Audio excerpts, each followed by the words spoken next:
उम्मीदों के दिए बुझाया नहीं करते, दूर हो मंजिल पर पांव डगमगाया नहीं करते, हो दिल में जिसके जज्बा मंजिल छूने का, वो मुश्किलों से घबराया नहीं करते। सभी दर्शकों को मेरा राम राम। कैसे अभी भी आप पूरी तरीके से अपनी उन परंपराओं को चलाती आ रही हैं? सफलता पाने के लिए आप अपनी संस्कृति छोड़ें या अपनी जड़ों से कटे, कोई ज़रूरी नहीं है। उनको साथ लेकर भी आप बहुत बड़े मंच तक या बहुत बड़े मुकाम तक जा सकते हैं। सफलता के पीछे बहुत एक दर्द होगा, बहुत मुश्किलें रही होंगी। कहाँ से शुरुआत हुई इस जर्नी की? सोशल मीडिया पे काम करने की परमिशन लेना भी बहुत मुश्किल था कि वो कम से कम हमें परमिशन दे कि हम यूट्यूब पे काम कर सकते हैं। घर वाले फिर भी मान गए, लेकिन आस पड़ोस वाले फिर बोलते थे कि यूट्यूब पे वीडियो बना रही है, फोटो अपलोड कर रही है, घूंघट के बिना फोटो अपलोड कैसे कर सकती है घर की वो। 5 पैसे से करोड़पति बनने तक का सपना था। एक दिन और किस्मत बदलती है जब मुंबई से फोन आता है। मास्टर शेफ के लिए मेरे पास कॉल आता है और उस टाइम एक बार ऐसा लगा कि हम अपने कल्चर में अपना ही खाना बना रहे हैं और वो इतना बड़ा प्लेटफॉर्म है, हमें क्यों जगह देंगे। मसालों का बिजनेस शुरू करने का सबसे पहले मन कहाँ से आया? सीधी मारवाड़ी की अगर फ्रेंचाइजी लेनी हो या डीलर बनना हो तो फिर कैसे बने? जो हमारे पास है वही सबसे खास है, बाकी सब बकवास है। अभी हमारा टारगेट है इंडिया में 100 आउटलेट खोलने का और हम आउट ऑफ इंडिया भी जा रहे हैं। कम टाइम में अगर सब कुछ मिल रहा है तो वो ज़्यादा लंबे टाइम तक नहीं टिक पाएगा। केसरिया बालम आओ जी, पधारो मारे दे।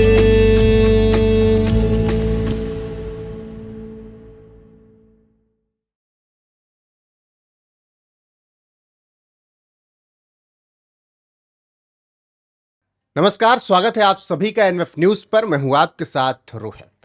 शुरुआत आज सफलता की कुछ पंक्तियों के साथ। कहते हैं कि उम्मीदों के दिए बुझाया नहीं करते, दूर हो मंजिल पर पांव डगमगाया नहीं करते, हो दिल में जिसके जज्बा मंजिल छूने का, वो मुश्किलों से घबराया नहीं करते। और जो मुश्किलों से घबराया उसने मंजिल कभी हासिल की नहीं।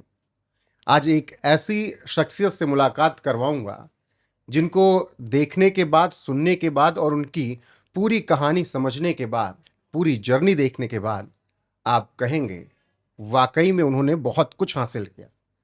और मेरे साथ इस वक्त हैं राजस्थान से आने वाली कौशल्या चौधरी जी, जिन्हें आप सोशल मीडिया पर सीधी मारवाड़ी यूट्यूब चैनल पर देखते होंगे और अब उन्होंने सफलता के नए कीर्तिमान स्थापित किए हैं। उन्होंने देश को ये ठाना है कि मसाले अच्छे देने हैं और मिलावट को उन्होंने कहा है टाटा गुड बाय, क्योंकि मिलावट का दौर है और हर कोई परेशान है। लेकिन उन्होंने ठाना है कि मिलावटी कुछ नहीं होगा उनके जो प्रोडक्ट्स हैं। तो आज उन्हीं से बात करेंगे, उनकी जर्नी को जानेंगे, मास्टर शेफ से लेकर अभी तक के दौर को जानेंगे और किस तरीके से उन्होंने चुनौतियों के बीच सफलता के झंडे गाड़े, इस पर भी बात करेंगे। बहुत बहुत स्वागत है कौशल्या चौधरी जी आपका एनएफ न्यूज़। बहुत बहुत आभार आपका और सभी दर्शकों को मेरा राम राम। सबसे पहले तो मैं यही कहना चाहूँगा कि वो युग जब आज सब मॉडर्न हो रहे हैं, अपने पुरानी परंपराओं कह रहे हैं कि रूढ़वादी परंपरा है, वो थोपी नहीं जा सकती। उस बीच आपने उन परंपराओं को बहुत अच्छे से निर्वहन किया है। इसके लिए एक भारतीय और एक सामाजिक व्यक्ति होने के साथ ही मेरी तरफ से बहुत बहुत शुक्रिया। लेकिन सवाल ये कि कैसे अभी भी आप पूरी तरीके से अपनी उन परंपराओं को चलाती आ रही हैं? बिल्कुल, मेरा मानना है कि हम अपने विचारों से भले ही मॉडर्न हो जाएं, लेकिन संस्कारों से वही परंपरा, वही पुराने रीति रिवाजों से जुड़ा रहे तो अच्छा है। और सफलता पाने के लिए आप अपनी संस्कृति छोड़ें या अपनी जड़ों से कटे, कोई ज़रूरी नहीं है। उनको साथ लेकर भी आप बहुत बड़े मंच तक या बहुत बड़ी मुकाम तक जा सकते हैं। और मैंने जब अपना राजस्थानी भाषा में यूट्यूब चैनल शुरू किया तो उस टाइम लगा कि हम अपना रीजनल लैंग्वेज बोल रहे हैं, अपना पारंपरिक खाने को प्रमोट कर रहे हैं, तो उसके साथ साथ हमारा जो कल्चर है उनको साथ लेके जाना भी ज़रूरी है। अगर इन चीज़ों को साथ में लेके चलेंगे सोशल मीडिया पे, हम अगर लोगों से जुड़ के काम कर रहे हैं तो उनको भी पता चलेगा कि हमारा कल्चर क्या है, कैसे हम उनको साथ लेकर भी सफलता पा सकते हैं। और जब मैं मास्टर शेफ में भी गई तो मुझे कहीं भी अभी तक कोई अड़चन नहीं आई है कि इस पहनावे ने मुझे कहीं नीचा दिखाया हो या फिर कहीं आड़े आया हो मेरी सफलता के बीच में, कहीं ऐसा अभी इस तक। पहनावे ने हिम्मत दी है। बिल्कुल, इसने हिम्मत दी और एक अलग ही मतलब मेरी पहचान भी बनी है उसमें। मतलब मुझे बताने की, अब जैसे आपके स्टूडियो में आई तो इतने बड़े मतलब इतने लोग काम कर रहे हैं, तो यहाँ पर किसी को बताने की ज़रूरत नहीं थी कि मैं राजस्थान से हूँ। लेकिन अभी मॉडर्न होने या सफल होने का एक ये तरीका हो गया है कि लोग कहते हैं कि अगर सफल है तो इतना रूढ़वादी कैसे हो सकता है कि पुरानी परंपराओं अभी भी घूंघट करती हो, खासकर अगर लड़की है, औरत है। तो उन लोगों को एक जवाब भी है कि सफल औरत हो सकती है और पूरी पुरानी अपनी संस्कृति को लेकर भी हो सकती है। बिल्कुल। और घूंघट मेरे कहीं आड़े आया ही नहीं। अब आपसे बात कर रही हूँ तो कहाँ मतलब अपना कल्चर भी फॉलो हो रहा है, बात भी हो रही है। तो हो सकता है मतलब गांव में जब जाते हैं, मतलब बुजुर्ग से हम जब उनके सामने जाते हैं, बातचीत बातचीत नहीं करते हैं उनसे। जैसे घर में बड़े हो गए, जेठ हो गए या ससुर जी हो गए, घर में थोड़ा बहुत रखना होता है। घूंघट का मतलब ये नहीं होता है कि आप कहीं भी वर्किंग पैलेस पे हो तो वहाँ भी आप पूरे टाइम घूंघट ही रखते हो। हमारा एक कल्चर है कि अपने जब गांव में या फिर गांव में जो बड़े हैं उनसे थोड़ा घूंघट रखना पड़ता है। और वो भी ऐसे नहीं है कि पूरे टाइम पूरा हमारी बंद मर्यादाएं करके। हमें पता होना चाहिए कि हमें बस कहाँ घूंघट वो करना भी, है और कहाँ हाँ, शांत वो रहना है, लिमिट। कहाँ पर काम पे हमें अपनी तरीके से करना है। बिल्कुल। और ऐसी भी महिलाएं हैं जो अपना कर्तव्य भी वहन करती है, साथ में कल्चर को भी लेके चलती है। फ्लाइट जेट भी उड़ा रही है वो ड्रेस पहन के, और गांव में वो आके अपना वो कल्चर बिल्कुल। भी। ऑपरेशन बिल्कुल, सिंदूर हो रहा है तो वहां पर भी सबसे आगे उसमें भी बढ़ेगी। महिलाएं हैं, तो कहाँ मतलब कल्चर कहाँ अड़े आता ठीक आपका। है। अब फिर शुरुआत करते हैं आपकी जर्नी से। ये सफलता तो सब देख रहे हैं, जो अभी दिख रही है, लाखों फैंस, सेल्फी लेने वालों की भीड़। लेकिन इस सफलता के पीछे बहुत एक दर्द होगा, बहुत मुश्किलें रही होंगी। कहाँ से शुरुआत हुई इस जर्नी की, यूट्यूब की जर्नी की? यूट्यूब की जर्नी आज से 7-8 साल पहले, 16-17 में मैंने जब यूट्यूब चैनल शुरू किया, गांव में ऐसे ही जो घर के जो रूटीन काम होते हैं वो करती थी, और साथ में ये था कि मैं कुछ करूं। और काम भी ऐसा मुझे ढूंढना था कि घर वाले चाहते कहीं बाहर ना जाए, कुछ जॉब वगैरह ना करें। तो मुझे लगा कि मैं घर में बैठ के ऐसा कौन सा कार्य है जो मैं घर में बैठ के कर सकती हूँ। तो उस टाइम मैंने एक न्यूज़पेपर में आर्टिकल पढ़ा था यूट्यूब के बारे में। तो वहाँ से चीज़ें समझ आई कि हम यूट्यूब पे काम घर में बैठ के साथ साथ में कर सकते हैं। हम्म। तो मैंने मेरे हस्बैंड से बात की कि ये यूट्यूब होता क्या है। मुझे नहीं पता था यूट्यूब क्या है, ये कैसे काम करते हैं। क्योंकि उसमें जो आर्टिकल था एक 5 साल की बच्ची का था, और वो महीने के 10 से 15 लाख रुपए कमा रही है। तो मैंने इनसे बात की कि ये 5 साल की बच्ची महीने के 15 लाख रुपए कैसे कमा सकती है। तो इन्होंने बताया कि ये यूट्यूब प्लेटफॉर्म जो है वीडियो बना के डालने होते हैं। तो वीडियो कैसे बनाए जाते हैं, क्या होता है, क्योंकि मेरे पास उस टाइम फ़ोन भी नहीं था। तो इनसे बात की कि मुझे इस पे काम करना है, फ़ोन वगैरह दिलाइए। तो इनके पास कोई ख़ास जॉब थी नहीं, हम तो खेत में काम करते थे डेली, वही हमारा रूटीन था। और वहाँ से खेत से तो जो अर्निंग होती है वो तो जो घर में बड़े हैं उन्हीं के पास जाती है। तो इन्होंने कहा, पापा जी से बोला कि आप है ना फ़ोन लेके आइए, यूट्यूब पे काम करेंगे हम। तो उनको भी नहीं पता कि यूट्यूब पे वीडियो वगैरह बनाने के लिए कैसे फ़ोन चाहिए। मतलब बहू को फ़ोन चाहिए तो वो कीपैड वाला शहर गए और फ़ोन लेके आ गए। हमें दिया, वापस आए तो हमने बताया कि नहीं, हमें कैमरा वाला फ़ोन चाहिए। कैमरा वाला चाहिए, स्क्रीन टच वाला। तो उन्होंने कहा था कि आप जानो, आपका काम जाने, जो मुझसे था हो पाया जितना हमने कर दिया है। अब आपको कैसा फ़ोन चाहिए, क्या फैसिलिटी चाहिए, वो मुझे नहीं पता। तो फिर इनको वापस जोधपुर भेजा कि आप ये फ़ोन एक्सचेंज करा के लेके आओ। तो मेरे पास पास कुछ सेविंग थी मेरी मम्मी से, और ऐसे 3 जनों से हम पैसे जुगाड़ करके लेके आए। एक फ़ोन लेके आए, एक बोया का माइक लेके आए स्टार्टिंग में। हम्म। और वहाँ से धीरे धीरे मैंने कुकिंग में वीडियो बनाने शुरू किए। 2 साल बहुत मेहनत की, बहुत मतलब जितना हो सकता था खुद से बहुत खपाया। क्योंकि गांव में काम करना, एक तो इंटरनेट का बहुत दिक्कत था, क्योंकि बात करने के लिए भी हमें छत पे जाना पड़ता था। तो वहाँ वीडियो अपलोड करना हम सोच भी नहीं सकते, मतलब 5-5 6-6 घंटे लगते थे एक वीडियो अपलोड एक वीडियो 10 अपलोड मिनट करने 12 में। सेकंड। हाँ, तो उस टाइम ये वीडियो बनाना जितना आसान था उससे आसान था, लेकिन उसको अपलोड करना बहुत मुश्किल था। तो अपलोड करने के लिए बहुत टाइम लगता था, और वो भी टाइम ऐसे कि घर का काम करना है, खेत का करना है, बाड़ी का करना है, उसमें घर वालों को कोई शिकायत नहीं आए। क्योंकि जब अर्निंग होती है तो फिर घर वाले भी सपोर्ट करते हैं, ठीक है खुद का काम कर रहे हैं तो इसमें अगर टाइम लग रहा है तो लगने दो। लेकिन जब अर्निंग नहीं होती, 1 रुपये भी नहीं आता, तब घर वालों को लगता है कि पहली प्रायोरिटी है घर का काम करे, खेत का काम करे, उसके बाद अगर एक्स्ट्रा टाइम मिलता है तो आप अपना काम करो। फिर उनका भी मानना सही था घर वालों की, क्योंकि सोशल मीडिया इतना ज़्यादा पॉपुलर था नहीं, क्रिएटर होता क्या है वो भी नहीं पता, और वीडियो बनाने से भी इनकम होती है ये तो उनके माइंड में घुसती ही नहीं थी। क्योंकि लगता था कि घर में खाना बना रही है, इसका वीडियो बना रही है, हम खा रहे हैं, तो पैसे कैसे आएंगे। और फिर बहुत डिसिप्लिन भी फैमिली में रही होगी, आर्मी हाँ, फैमिली रही थी। बिल्कुल।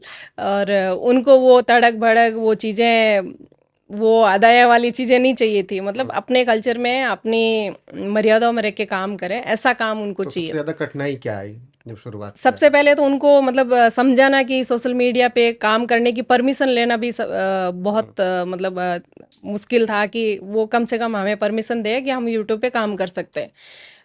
घर वाले फिर भी मान गए, लेकिन आस पड़ोस वाले फिर बोलते थे कि यूट्यूब पे वीडियो बना रही है, फोटो अपलोड कर रही है, घूंघट के बिना फोटो अपलोड कैसे कर सकती है घर की बहू। और वो भी शिकायत होती फिर। 4 लोगों को ज्यादा प्रॉब्लम होती, जो कहते हैं बिल्कुल, क्या जो सोचेंगे 4 क्या लोग। सोचेंगे 4 लोग। तो फिर भी धीरे धीरे घर वालों ने भी समझा, मैनेज की चीज़ें, और 1-2 साल तक, जब तक हमारा चैनल वायरल नहीं हो गया, जब तक उनसे अर्निंग ना होने लगी, तब तक बहुत मुश्किल था। क्योंकि हमें एक एक चीज़ लाने के लिए या फिर डाटा सस्ता करवाने के लिए अलग रिचार्ज, फिर डाटा खरीदने का अलग रिचार्ज, बहुत। और 1.5 साल के बाद जब अर्निंग हुई, जब 7,000 रुपये मेरा आए, तब थोड़ा घर वालों को लगा कि हाँ, कुछ तो कर रही है, कुछ तो आएगा।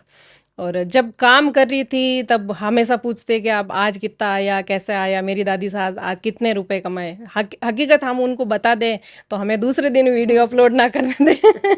क्योंकि डेली के 5 पैसे 10 पैसे ऐसे आते थे, कि आज 1 रुपया आया है, कभी 5 रुपये आए, तो उनको लगता था कि ये 5 रुपये के लिए पूरे दिन फ़ोन में घुसे रहते हैं, पूरे दिन ये अपलोड करती हूँ, वो शूट करती हूँ, और ना घर का ध्यान रखते हैं, ना बच्चों का ध्यान रखते हैं, तो इसके लिए क्यों अपना टाइम दे रहे हैं। 5 पैसे से करोड़पति बनने तक का सपना था। सोचा था कभी ये? वो माइंड में, हमारे माइंड में तो था कि अब बहुत अच्छा करेंगे, और जैसे दूसरे लोग कर रहे हैं उनसे भी बेटर करेंगे। सपना बहुत बड़ा था, और उसी सपने के वो सपना देखा और उस पर भरोसा रखा, और खुद की मेहनत पे कायम रहे, तो आज यहाँ तक भी पहुँचे हैं। लेकिन सबसे बड़ी चुनौती मुझे लग रहा है कि आप राजस्थान से आती हैं, और मेल डोमिनेशन बहुत ज़्यादा है, तो सब फैमिली के साथ साथ पति को समझाने के लिए कितनी मेहनत करनी पड़ी? नहीं, पति का सपोर्ट रहा, और वो समझे तभी मैं शायद यहाँ तक पहुँची हूँ। और होता क्या है कि हमारे आज भी भारत में या हमारे कल्चर में ऐसा पुरुष प्रधान देश रहा है, और उसमें मतलब एक लड़की को यही समझाया जाता है कि आपका काम घर तक सीमित है, बाहर का, फैमिली का या फिर कुछ बड़ा सोचने की ज़रूरत नहीं है। जितना पति लाके देता है, जो करता है, उसमें मैनेज करो और उसी में खुश रहो, घर की 4 दीवारी तक सीमित रहो। अभी चीज़ें बहुत बदल रही है, महिलाएं बहुत आगे आ रही है, कर रही है, अपना वर्चुअल स्थापित कर रही है। इसको देख के बहुत अच्छा भी लगता है, और ये थोड़ा शिक्षा के कारण भी चीज़ें हो रही है, क्योंकि हमारे जैसे मेरी मम्मी पढ़ी लिखी नहीं है, तो उनको उस टाइम ज़रूरत भी नहीं लगती थी। जैसे घर वालों को नहीं लगता था कि लड़कियों को पढ़ाएं, इनको भी आगे बढ़ाएं। जैसे एक बेटे पे जितना खर्च किया जाता है पढ़ाई को लेके, कैरियर को लेके, उतना सीरियस शायद लड़कियों को नहीं लिया जाता है। लेकिन अभी चीज़ें काफ़ी बदली है, जितना इम्पोर्टेंस एक लड़के को देते हैं उतना ही लड़की को देते हैं, उनको और भी। आप लोग जिस तरीके से आगे आ रहे हैं उससे स्थितियां और बदलने वाली हैं, ये उम्मीद सबके दिल में है।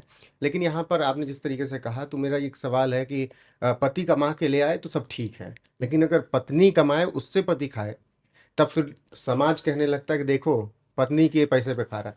तो आपके पति को कभी ये सब सुनने को मिला? कभी कभार ऐसे रिलेटिव वगैरह जो खास ज्यादा शुभ चिंतक होते हैं ना, वो बोल देते हैं कि खुद से कुछ ना हो पाए इसलिए पत्नी को आगे कर दिया। लेकिन वो तो मुझे पता है कि मुझे आगे करने के लिए या फिर कैमरे के सामने लाने के लिए, बोलने के लिए या फिर अपना काम करने के लिए इन्होंने कितना सपोर्ट किया या मुझे कितना मोटिवेट किया है और इनकी कितनी मेहनत है, वो तो मुझे पता है। वो तो सिर्फ जो जो बातें हमने बताई है या फिर थोड़ी बहुत देखी है उनसे ही आइडिया लगा सकते हैं। तो उनसे तो इनको यही लगता है ये तो पूरे दिन बैठा रहता है, काम तो सब कुछ ये कर रही है, लेकिन मुझे पता है हकीकत में हम दोनों मतलब फ्रंट में एक बिल्कुल दूसरे के पूरक हैं। बिल्कुल, अगर इनका सपोर्ट नहीं होता तो शायद मैं यहाँ तक नहीं पहुँच पाती। तो हर कदम पे, हर उस पे घर पे किसकी चलती है फिर? आपकी और की? घर पे अभी मम्मी पापा की चलती है हमारे दोनों की नहीं चलती। और यूट्यूब और बिजनेस में? यूट्यूब बिजनेस में मतलब होता है आइडिया हमारा भी रहता है, सही क्या गलत क्या है, मतलब एक दूसरे की समझ ही काम आती है। जबरदस्ती ये कुछ भी नहीं घुसा सकते या फिर मैं भी कुछ नहीं घुसा सकती कि यही करना है। अ, शुरुआत आपकी कहाँ से, मतलब बहुत छोटी उम्र में शादी हो गई थी आपकी? हाँ, 12th करते ही मेरी शादी हो गई थी और क्या एज थी? उस टाइम 12th मैंने साइंस से किया था, आगे डॉक्टर बनने का सपना था एज कि क्या थी 12th में जब आप थी तो? 19 वर्ष। 19 है। हाँ, तो फिर दादा न फिर क्या बचपन में मेरी सगाई हो गई थी, तीसरी क्लास में थी तब मेरी एंगेजमेंट कर दी गई थी। अच्छा। ये 8th 9th में ये पढ़ते थे, तीसरी क्लास में मैं थी, सगाई कर दी मेरे नाना ने। तो वो रिश्ता तो पहले तय हो चुका था, तो 10 साल ऐसे रिश्ता किया हुआ हो गए। तो फिर वहाँ गांव में ऐसा होता है कि इतना टाइम हो गया, अगर एंगेजमेंट कर रखी है तो अब शादी कर देनी चाहिए बच्ची की, और पढ़ाई भी वैसे कंप्लीट ही है, मतलब बाहर भी कर लिया तो सब कुछ हो गया। तो उस टाइम शादी कर दी गई। फिर शादी के बाद एक परिवार, मतलब एक नया घर, नया परिवार, नया पूरा इन्वायरमेंट, और वो सारे सपने जो पहले देखे थे वो सब कुछ छोड़ के एक नया आदमी के साथ अपना सफ़र शुरू करना।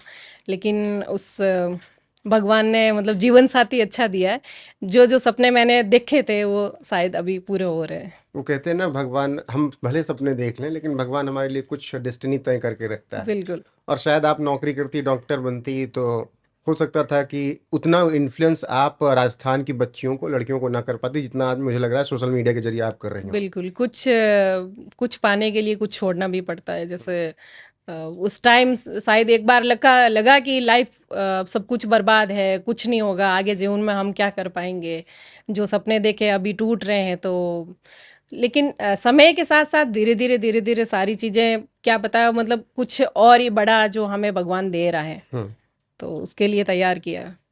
बिल्कुल। और आपने यहाँ से यूट्यूब जर्नी शुरू की, फिर उसके बाद एक दिन और किस्मत बदलती है जब मुंबई से फ़ोन आता है।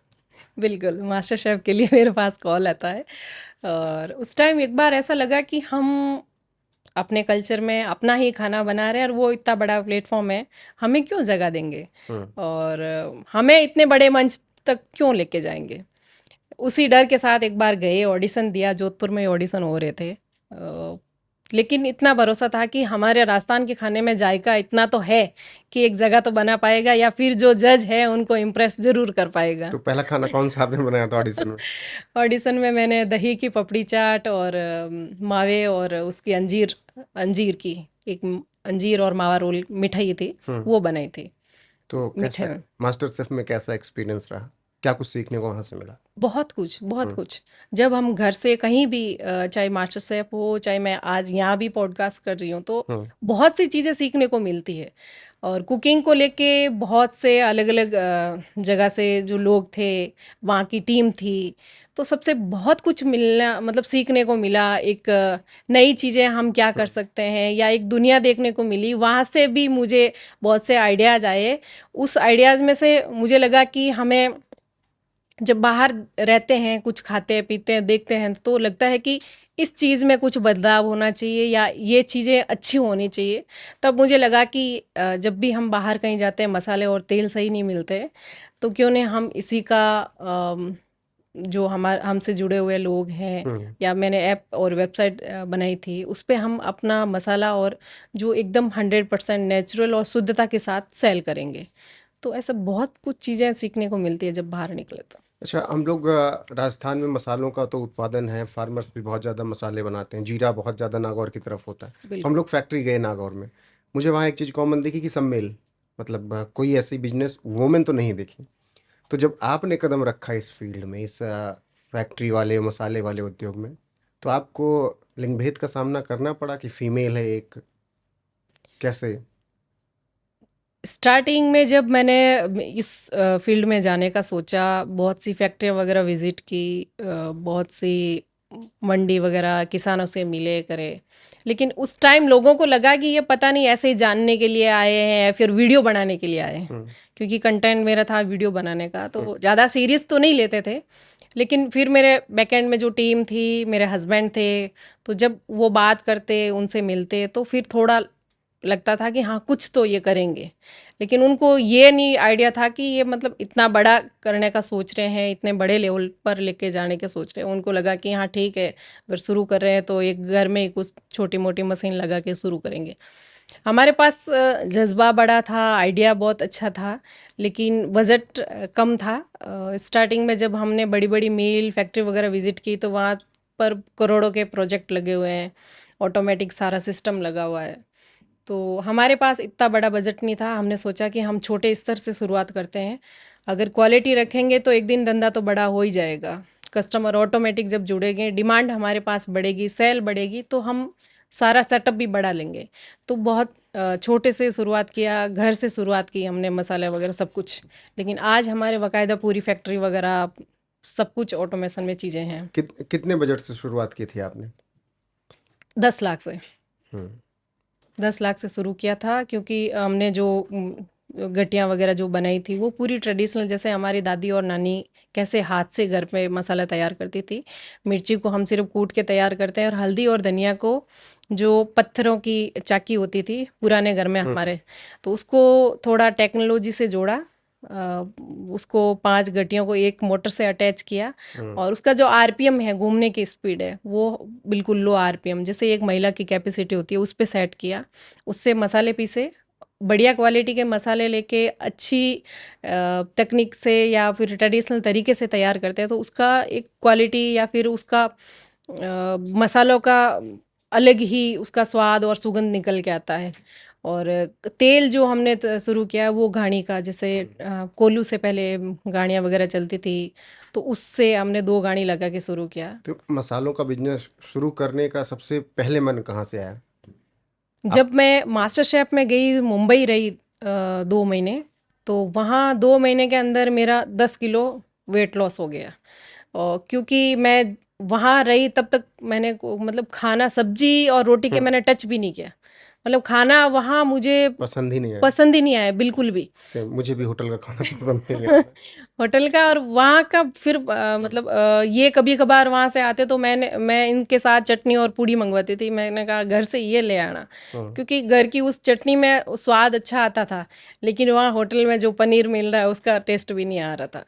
तो बहुत खाने को लेके बहुत दिक्कतें होती थी। और काफ़ी ऐसे रिलेटिव हैं हमारे बाहर रहते हैं, वो हमेशा घर से या हमारे राजस्थान से ये सब मसाले तेल वगैरह साथ में लेके जाते हैं। तब मुझे लगा कि ये जो प्रॉब्लम है मेरे को नहीं है, बहुत से लोगों को है। अगर हम शुद्ध चीज़ें प्रोवाइड करवाएं मार्केट के अंदर तो लोग ज़रूर हमसे जुड़ेंगे। और स्टार्टिंग में जब हमने मसाले बेचने शुरू किए तो 200-200 ग्राम के पाउच रखे थे। और जब ये कस्टमर के पास पहुँचे, जब उनका वापस रिव्यू वगैरह आया तो उन्होंने बहुत पसंद किया, और हमारे पास रिपीट जो ऑर्डर है 5-5 किलो के आने लगे। तो हमने फिर पाउच की कैटेगरी वगैरह भी चेंज की, 1 किलो में पाउच वगैरह लेके आए, क्योंकि हमें भी बहुत दिक्कत हो रही थी कि 50-50 पाउच भेज रहे हैं एक कस्टमर को, उसमें कॉस्ट भी कस्टमर को भी ज़्यादा लग रही थी। तो काफ़ी चीज़ें मतलब चेंज की, और हमारे कस्टमर या फिर हमारी मार्केटिंग पूरी ऐसी है कि जैसे आपने कुछ खरीदा है तो आप ही 4 लोगों को और को बताएंगे कि हमने वहाँ से मसाला तेल मंगाया, बहुत अच्छा है। ऐसा क्या है? शुद्धता? बिल्कुल शुद्धता है, और उसका प्रोसेस है। एक तो प्रोसेस बहुत मायने रखता है, चाहे इंसान का हो चाहे प्रोडक्ट का हो। अगर वो सही प्रोसेस से गुजरा है तो उसकी क्वालिटी ज़रूर निखर के आएगी। क्योंकि आज तो हम उस दौर में है ना कि जब सब्जियां भी शुद्ध नहीं हैं, जब पत्ता गोभी भी प्लास्टिक की आनी शुरू हो गई है, लहसुन ऐसे आ रहे हैं मिट्टी के, तो हम तो उस दौर में जी रहे हैं। तो मसालों में तो कभी खबर आती बिल्कुल है कि आज ईंट की मिला दिया ये गया। हकीकत है, लोग पैसे खर्च करने के लिए तैयार है, हम्म। लेकिन पैसे देकर भी उनको शुद्ध चीजें नहीं मिलती है, क्वालिटी की चीजें नहीं मिलती है। बस इसी के शुद्ध के लिए यूथ एक छोटी सी मुहिम हमने शुरू की है, और उस मुहिम ने बहुत लोग जुड़ रहे हैं। और आज के टाइम हमारे जो 15 आउटलेट ओपन हो चुके हैं, और 50 के करीब हमारी ब्रांचें ऑलरेडी बुक हो चुकी है। तो ये सारा जो बेस आया है यहाँ पर, या फिर हम ये मान लें कि हमारा जो मेन हीरो है वो हमारे प्रोडक्ट है। अगर हमारे प्रोडक्ट में हम क्वालिटी नहीं रख पाते या नहीं दे पाते तो शायद यहाँ तक नहीं आते। तो सीधी मारवाड़ी की अगर फ्रेंचाइजी लेनी हो या डीलर बनना हो तो फिर कैसे बने? बिल्कुल, इसमें मतलब अलग-अलग कैटेगरी है। हमने 4-5 कैटेगरी के, मतलब महिलाएं घर से भी शुरुआत कर सकती है अपना बिजनेस, और अगर बड़ा कोई बिजनेसमैन है वो भी हमसे जुड़ जुड़ सकता है। तो इसमें ब्रांच भी ले सकता है, डिस्ट्रीब्यूटर भी बन सकता है, या फिर एक महिला घर से भी शुरुआत कर सकती है। बाकी डिटेल सीधी मारवाड़ी वेबसाइट पे जाकर आप ले सकते बिल्कुल। हैं, ऐप पे जाकर वहाँ कॉन्टैक्ट नंबर मिल जाएगा, ले सकते हैं।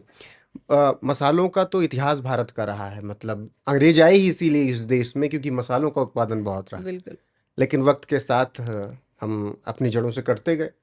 फिर से एक, जिस तरीके से आपको मैं देख रहा हूँ कि मसालों में, मतलब जब आप मसालों को लेकर बात कर रहे हैं तो एक दिलचस्पी आप में दिख रही है, जैसे पैशन आपने मिल गया। हालांकि डॉक्टर बनना चाहती थी लेकिन फिर यहाँ तक। मसालों का उद्योग आप भविष्य में कैसे देख रहे हैं पूरे देश में? मैं चाहती हूँ कि जैसे मैंने यूट्यूब चैनल जब शुरू किया अपनी रीजनल लैंग्वेज में, तब लोगों को एक हंसी का पात्र ऐसे लगता था कि ठीक है, अपनी राजस्थानी भाषा को क्या बोल रही है, क्या कर रही है।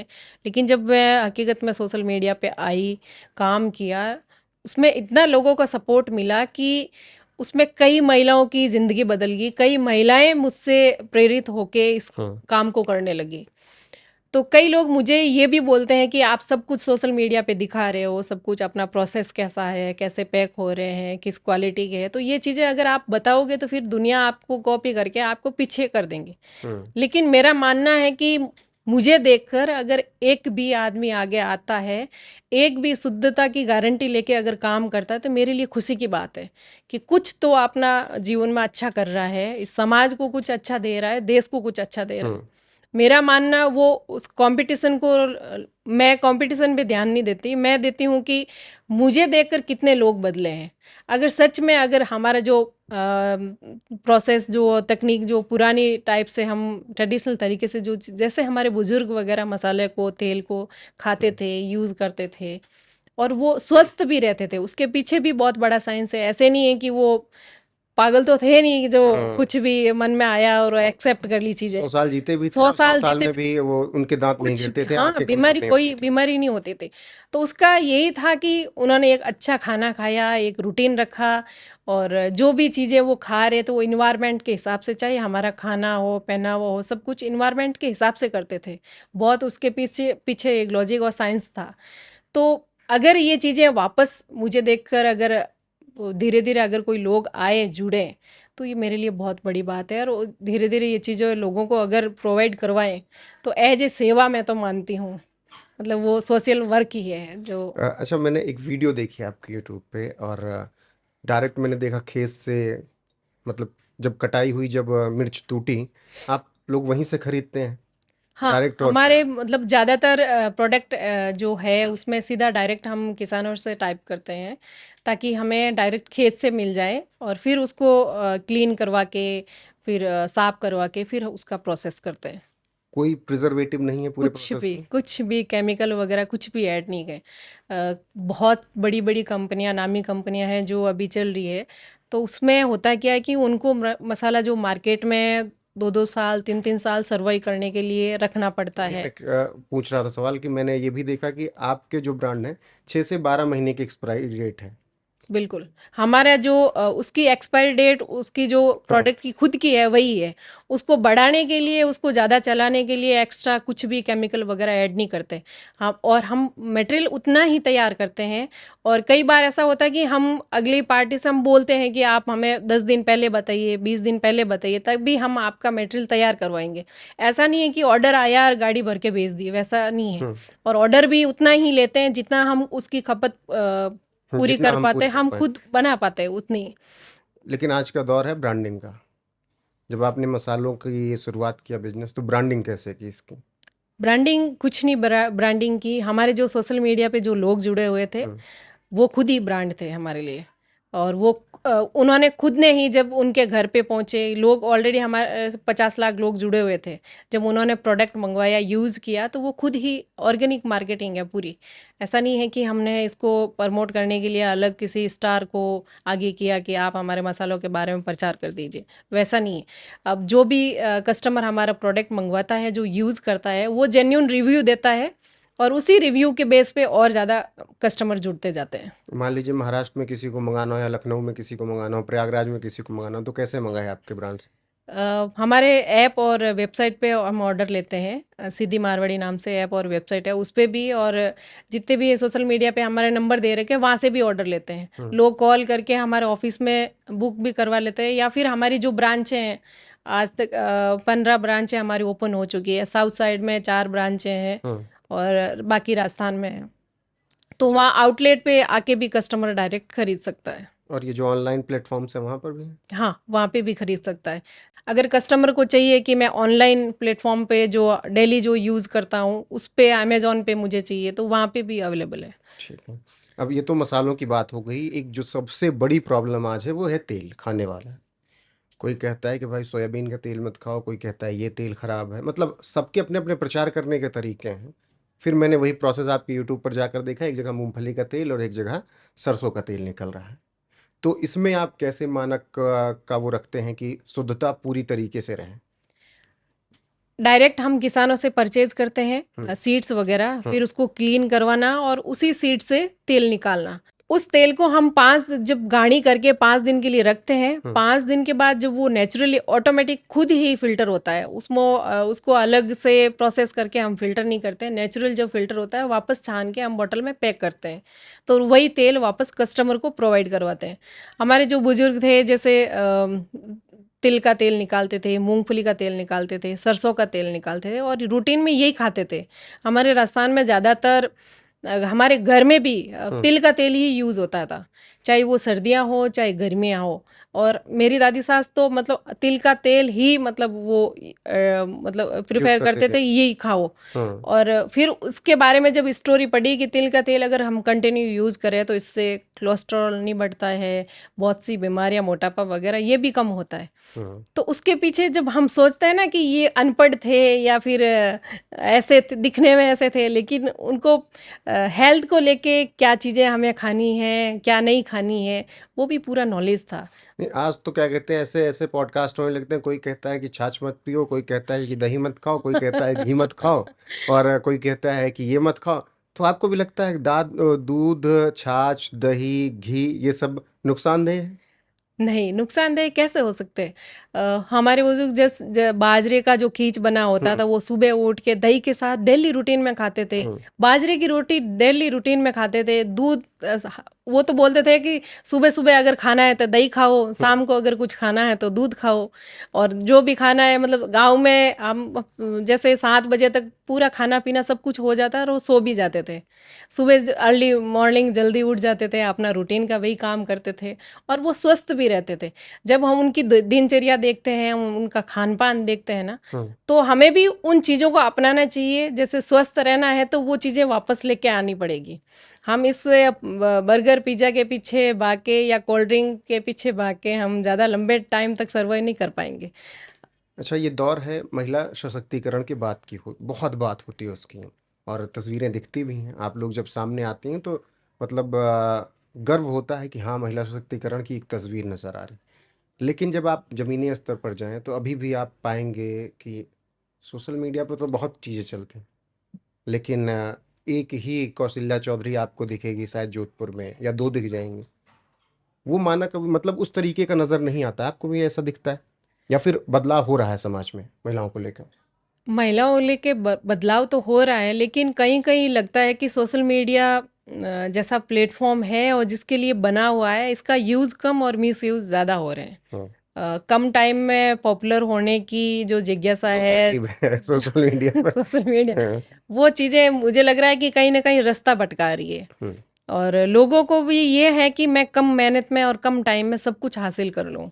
लेकिन ऐसा नहीं है कि अगर आपको कुछ लोगों की नज़र में एक खुद की रेस्पेक्ट, फैमिली की रेस्पेक्ट और कुछ बनना है, एक किसी के लिए उदाहरण बनना है, तो आपको टाइम, मेहनत सब कुछ लेके चलना पड़ेगा। कम टाइम में अगर सब कुछ मिल रहा है तो वो ज़्यादा लंबे टाइम तक नहीं टिक पाएगा। बिल्कुल, मतलब कि जो आज सोशल मीडिया पर चल रहा है, बहुत कम समय में पॉपुलैरिटी सब चाहते हैं और फिर आप वो वो तस्वीरें गायब देख भी हो लेते हैं जाते हैं अगर कम कि टाइम कम मांगे तो। कपड़े और इस तरीके की वल्गर चीज़ें आपको नज़र आती हैं। तो उसको आप कैसे देखते हैं? वो भी अपनी तरफ से सही है, जो पॉपुलैरिटी के लिए ऐसा कर रहे हैं?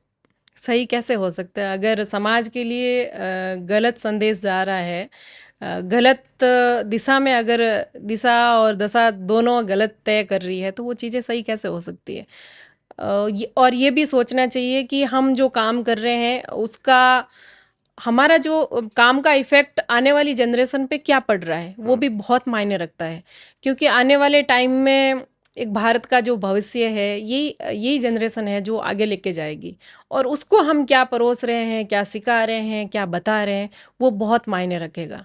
और हर चीज़ का एक टाइम के बाद उसका दुष्परिणाम सामने आता है। अगर एक बच्चा जन्म से, अगर उसके संस्कार अच्छे नहीं है, तो वो 20 साल के बाद हमें देखने को मिलेगा कि उसका इफ़ेक्ट कितना बुरा पड़ रहा है। और अगर सही भी हम अगर उसको सर्व कर रहे हैं, तो वो भी 20 साल के बाद हमें देखने को मिलेगा। तो हो बाकी सकता है कि अभी हमें थोड़ी मजाक में सारी चीज़ें बहुत अच्छी लग रही है, मतलब एक फ्लो में हमें जाती दिख रही है। लेकिन अगर ये सही है तो अच्छी बात है। अगर हमें खुद को मालूम है कि हम इनको क्या बता रहे हैं, क्या सिखा रहे हैं और किस दिशा में लेके जा रहे हैं, तो वो 20 साल के बाद उसके परिणाम आएंगे। बिल्कुल, और बाकी जड़ों से जुड़कर भी आप पॉपुलर हो सकते हैं, उसका जीता जागता उदाहरण आपके सामने है ही।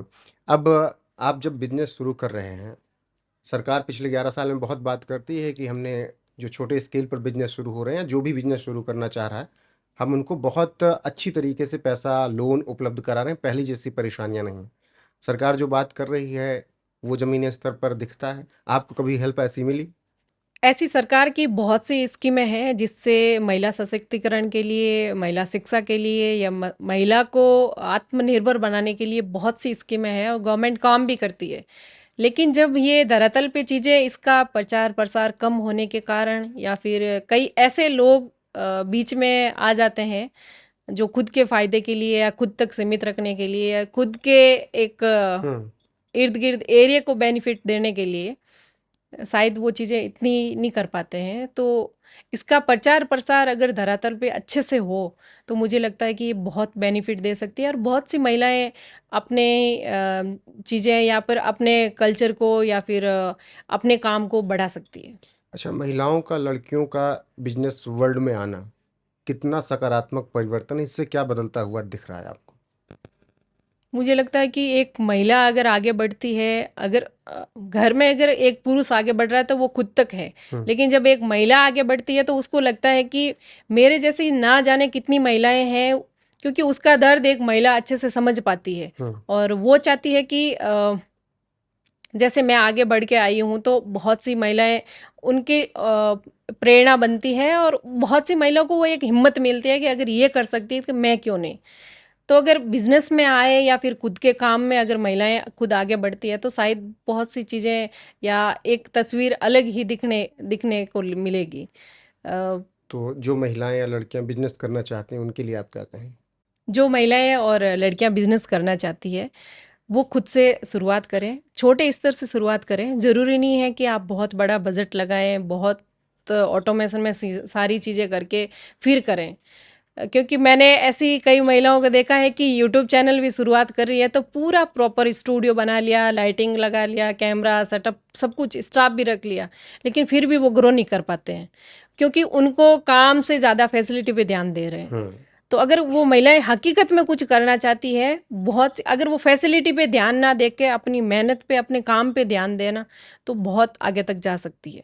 और ज़रूरी नहीं है कि आप बहुत बड़ा काम करने के लिए सबको जीरो से शुरुआत करनी होती है। हमने भी जब यूट्यूब शुरू किया तो एक सब्सक्राइब के साथ शुरू किया, वो भी खुद का, एक व्यूज़ के साथ शुरू किया, वो भी खुद का। फेल्योर का दौर कैसा था? फेल्योर का वो दौर कैसा था? फिर उसी टाइम कोविड भी था, तो फेल्योर वाला वो दौर कैसा था जब नहीं आ रहे थे व्यूज? जब व्यूज़ नहीं आ रहे थे, लेकिन होता था, दिमाग सबका ख़राब होता है कि मतलब इतने टाइम से 70-80 वीडियो डाल दिए हैं और इतना मतलब सबको कन्विंस करके काम भी कर रहे हैं, लेकिन फिर भी व्यूज़ ना आना, फिर भी लोगों का ना जुड़ना। और सबसे बड़ी बात, उस टाइम व्हाट्सएप पे के थ्रू भी मेरे फैमिली मेंबर 100 के करीब जुड़े हुए थे और 100 सब्सक्राइबर भी 6 महीने हमें लगे थे उस 100 सब्सक्राइबर तक पहुंचने के लिए। और सबको पता था कि इनका यूट्यूब चैनल है, लेकिन कोई देखना है। वो इसलिए नहीं देख रहे थे, आगे बढ़ जाएगा। हाँ, और कईयों का ऐसा लग रहा है कि हम अगर इनका वीडियो वगैरह देख लिया तो जो फ़ोन में रिचार्ज होता है वो पैसे इनको चले जाएंगे। अच्छा। वो भी गलतफहमी थी। तो बहुत सी ऐसे चीज़ें थी। तो फिर जब बाहर का जब सपोर्ट मिलता है, जब बाहर के लोग सपोर्ट में आते हैं, तब घर वाले भी वाहवाही करने लगते हैं कि हाँ, हमने भी देखे थे, हमने भी ये किया था, वो हाँ, किया था। सफलता में तो सब आगे आ जाते हैं, बस उसी सफलता में टाइम तो सब नाम जोड़ना चाहते। वो पहली कौन सी वीडियो थी जो वायरल हुई? मेरी जो राजस्थानी हल्दी की सब्जी होती है, हाँ। कच्ची हल्दी की, जो विंटर के टाइम में बनती है, हम्म। दिसंबर महीने में मैंने बनाई थी। और दिसंबर में वो वायरल हुई। जनवरी, फरवरी नहीं, मार्च में फिर हमारा वो पेमेंट बना था उसका। हम्म। तो वो सब्जी जब वायरल हुई तो उसके साथ साथ बहुत से वीडियो चलने लगे।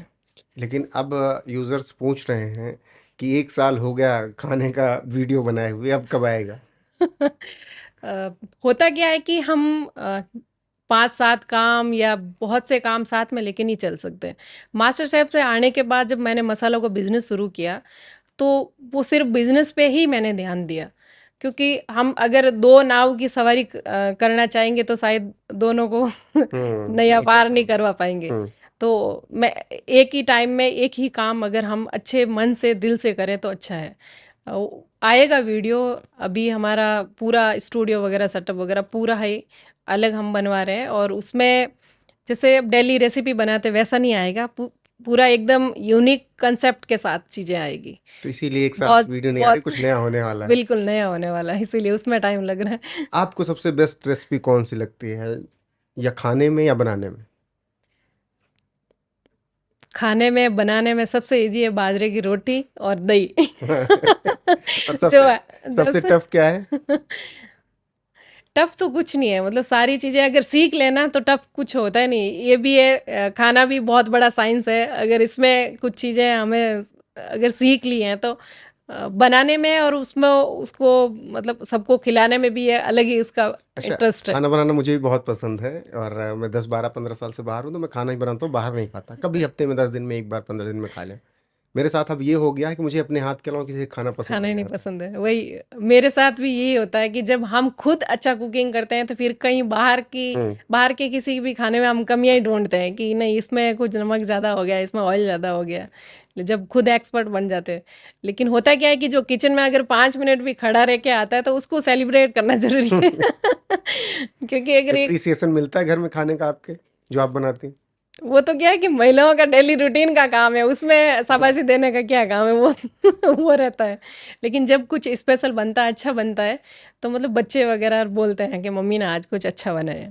अच्छा, ये फैमिली, फिर बिजनेस, फिर बच्चों, कैसे मैनेज करते हैं आप?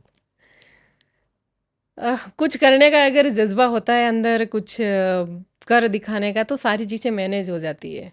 ये तो सिर्फ एक बहाना होता है कि हमें टाइम नहीं मिलता है, हम इसीलिए नहीं कर पाते हैं, फैमिली का सपोर्ट नहीं है, बच्चों को टाइम देना पड़ता है। तो अगर कुछ करना चाहते हैं, मन में थोड़ा सा कुछ भी है ना, तो टाइम तो कहीं ना कहीं से एडजस्ट हो जाता है। हम रेसिपी जब बनाते थे तो दिन में अगर बच्चे परेशान करते हैं तो वीडियो शूट नहीं होता, अपलोड नहीं होता, एडिट नहीं होता, तो हम रात में टाइम निकालते थे। उसके लिए एक्स्ट्रा थोड़ा सा टाइम तो देना पड़ता। अगर कुछ अलग करना है तो खुद को और टाइम को सबको मैनेज तो करना पड़ेगा। लेकिन आप कहीं भी रहें पूरे देश में या कहीं पर भी, दिमाग के एक कोने में तो बच्चे चलते ही रहते होंगे ना? वो तो देखो, फोन पे बात करना, और फिर एक मन में तसल्ली है कि जॉइंट हमारी फैमिली है। और आज की जनरेशन यही आके मात खा जाती है कि मैं आगे इसी सवाल पे आ रहा था। जी बिल्कुल। उनको ये लगता है कि हमारा एक तो यहाँ तक सीमित हो गए, हमारे my wife is my life, और बस बच्चों तक। माँ बाप है तो माँ बाप 3 का लोग बस भोजन है, सब। बस। हाँ, एक फ्लैट बच्चा, की फैमिली में 3 लोग, 3 लोग, मियाँ बीवी और बच्चे। बस। तो वहीं तो फिर वो मात खा जाते हैं, और फिर वो डिप्रेशन में जाना, एक कईयों की होता है ना, पूरी जिंदगी हाँ, उजड़ 12 जाती 12 है। घंटे बच्चा अगर घर में अकेले फ्लैट में रहेगा तो क्या करेगा वो? वो अपने मन से पागल चीजें जैसा ही होगा। सीखेगा। अब जैसे अब मैं यहाँ काम कर रही हूँ, कुछ भी कर रही हूँ, तो अगर जॉइंट फैमिली है तो उसका बेनिफिट यही है ना, दादा दादी बच्चों को संभाल रहे हैं, हम हमारा काम अच्छे से देख पा रहे हैं। अगर वो बच्चे को नहीं संभाल पाते तो हम हमारा काम भी परफेक्ट तरीके से नहीं कर पाते, दो में से एक को रुकना पड़ता, एक को रुकना पड़ता है और या आखिर में ही होता है मारो के। हाँ फिर यही होता है कि एक महिला ही हम्म, अपने का मतलब घर तक सीमित रहे, वो यही बिल्कुल। और सबसे ज्यादा नटखट कौन है आपके बच्चों में? लड़के ही होते हैं, भरत ही होगा। जैसे आप लोग दुनिया देश घूम कर जब पहुंचते हैं तो बच्चे तो भागते हुए आते ही होंगे, बिल्कुल आते हैं, और बहुत से आज बैग मेरे लिए ढूंढना शुरू करते हैं, वो भी कहलाई मम्मी। सब कुछ, वो घर के एंट्री तभी मिल पाती है जब उनको कुछ हाथ में दिया जाए। बच्चे सब पढ़ रहे हैं? हाँ, सब पढ़ाई कर रहे हैं, स्कूल जाते हैं, और स्कूल भेजना, स्कूल से लाना करना सब दादा दादी देखते हैं। बच्चे कितने बड़े बड़े हो गए? बेटी, सबसे बड़ी बेटी 11 साल की है, एक 5 साल की है, और एक 3.5 साल का बेटा है। अच्छा, मतलब पूरी फैमिली के साथ भी आपने वो हासिल किया जो आपने सोचा डॉक्टरी छोड़ने के बाद। लेकिन वो 8-10 साल जो थे केवल फैमिली में, खेत फैमिली खेत फैमिली, उस दौरान कभी नहीं लगा कि पता नहीं कहाँ आ गए अब? लगता था कि कभी कभार ऐसा मन में आता था कि अगर हमने 12 साल स्कूल में दिए हैं, सुबह उठना, स्कूल जाना, वापस आना, पढ़ना, और अभी हम ये खेत में काम कर रहे हैं, तो वो टाइम उधर क्यों दिया स्कूल में? राजस्थान में। उसका कुछ यूटिलाइज अगर हम कर ही नहीं पा रहे हैं ज़िंदगी में पढ़ाई का, जहाँ 12 साल हमने खपाए हैं, हम्म। तो कभी कभी ऐसी चीज़ें लगती थी कि हम पढ़ाई क्यों की। तो उसको लेके ही ये चीज़ें शुरुआत की कि हम कुछ तो करते हैं ज़िंदगी के अंदर, इसका अगर 12 साल टाइम दिया है तो उसका कुछ तो यूटिलाइज होना चाहिए। राजस्थान में महिलाओं की अभी क्या कंडीशन है, लड़कियों की? अभी बहुत सी परिस्थितियां बदली है, बहुत सी चीज़ें बदली, सोशल मीडिया आने से बहुत जागरूकता, या फिर इसका अगर वो कुछ करना चाहे तो आप घर में बैठ के भी बहुत कुछ कर सकती हैं। हम्म। शिक्षा शिक्षा भी बहुत बदली है, महिलाएं बहुत आगे तक जा रही हैं, धरातल पे अगर चीज़ें देखी जाए तो बहुत अच्छा कर रही है। हम्म। और आप लोग जब सामने आ रहे हैं तो अंदर से और लोगों को लग रहा है कि हाँ, स्थितियां बदल रही हैं। बिल्कुल, कई महिलाएं मिलती है और वो बोलती है कि हमने आपको सोशल मीडिया पे देख के या फिर आपकी जर्नी को देख के हमने भी डिसाइड किया है कि ज़िंदगी में कुछ तो करें, तो ऐसे हिम्मत करके आगे आ रही है। महिलाओं की स्थिति बदलने में सिद्धि मारवाड़ी और कौशल्या चौधरी और उनके पति का क्या रोल है? देखिए, हमने तो हमारी मेहनत की है और सबके लिए प्रेरणा स्रोत बने हैं, तो उन सभी लोगों का आभार जिन्होंने हमें मोटिवेट किया और जिन्होंने एक सपोर्ट किया सोशल मीडिया पे, अपने कल्चर को सपोर्ट किया। और मुझे भी डर था कि अगर मैं इस परिधान में या फिर इस लैंग्वेज के साथ सोशल मीडिया पे आ जाऊंगी तो शायद सब गालियाँ हम्म। निकालेंगे कि ये क्या बकवास है, क्या मतलब मारवाड़ी बोलने लगी है। हम्म। तो लेकिन इसके उल्टा जब मैं सोशल मीडिया पे आई तो लोगों के इतने अच्छे कमेंट्स, इतने अच्छे रिव्यू और इतना अच्छा सपोर्ट के कारण ये चीज़ें हो पाई है। सीधी मारवाड़ी नाम कहाँ से आया इतना अच्छा? सीधी मारवाड़ी, जब राजस्थानी भाषा में यूट्यूब चैनल खोला तो लगा कि हम ऐसा नाम रखते हैं जो एक बार या दो बार सुनने के बाद उनको ऐसा लगे कि हाँ, ये नाम कहीं सुना है, ज़्यादा लंबा नहीं। और मारवाड़ी भाषा अपनी रीजनल लैंग्वेज में था तो मारवाड़ी शब्द रखा, और सीधी आगे इसीलिए रखा कि हम डायरेक्ट मारवाड़ी भाषा में बात कर रहे हैं, या स्ट्रेट, अच्छा, वैसे दो सोच के। दो लोगों से आपकी जर्नी की शुरुआत हुई, अब कितनी बड़ी टीम हो गई है? अभी 35 के करीब हमारे पास लोग काम करते हैं। 35 लोग? यूट्यूब और कंपनी दोनों या अलग अलग? कंपनी सिर्फ, यूट्यूब पे कोई नहीं। यूट्यूब आप ही दो लोग अभी चला रहे हैं? चलिए, बढ़िया है। अब इसके बाद अगर हम इन सब बातों पे आए कि तेल पे मैंने बहुत कुछ छूट गया। तेल सबसे समस्या खाने वाला ये है कि जो मार्केट में उपलब्ध है उससे हार्ट अटैक, ब्लड प्रेशर और ये तमाम प्रॉब्लम्स होती हैं। जो आप बना रही हैं उसमें और उसमें फ़र्क क्या है? सीधी मारवाड़ी का जो ऑयल है उसमें बिना किसी मिलावट के, बिना किसी केमिकल के तैयार होता है, एकदम नेचुरल, 100% नेचुरल की हम गारंटी लेते हैं और ट्रेडिशनल तरीके से तैयार करते हैं।